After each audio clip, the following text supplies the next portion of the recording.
আসসালামু আলাইকুম ওয়া রাহমাতুল্লাহ। সবাই কেমন আছেন ভাই? ভালো আছেন? আমরা সবাই দিনের পথে চলি, আল্লাহ পথে চলি, আল্লাহর রসুলের পথে চলি।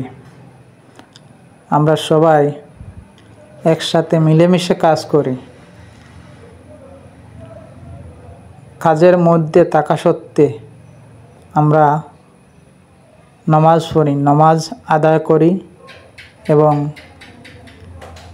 যে যার কাজ নিয়ে ব্যস্ত আছেন, নামাজ কখনো ছাড়বেন না।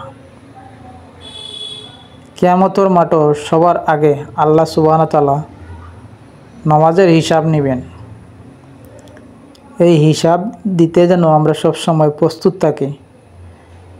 তাই আমি প্রত্যেকটা ভাই এবং বোনকে, মাকে, সবাইকে বলি, আমি ছোট মানুষ, আমরা সবসময় আল্লাহর কাজগুলা মেনে চলবো এবং আল্লাহর পথে চলবো, আল্লাহ রসুলের পথে চলবো। আমরা সবাই 5 ওয়াক্ত নামাজ পড়বো, আল্লাহকে ডাকবো। বাইরে এই দুনিয়ায়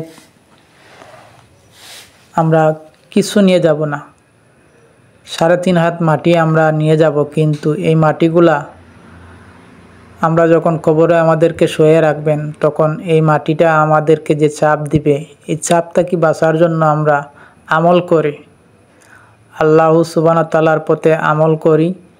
আমরা সবসময় দিনের পথে চলব। আমরা কারো সাথে হিংসা বিবাদ রাখব না,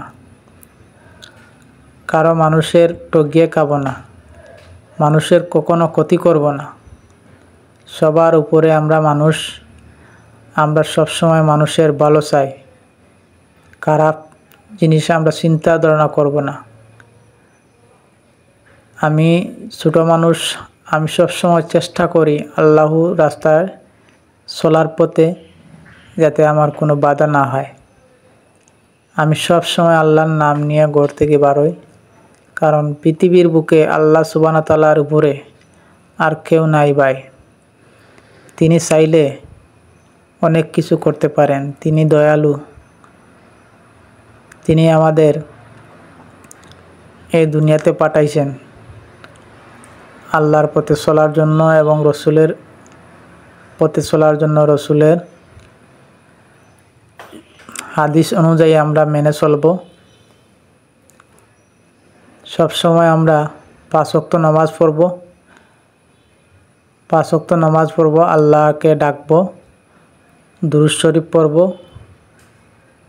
সবসময় মানুষকে ভালোবেসে যাব, মানুষের সাথে সুন্দর ব্যবহার করব, সুন্দর আচরণ করব, যাতে কোনো মানুষ আমাদের জন্য কষ্ট না পায় এবং আমাদেরকে ভুল না বুঝে।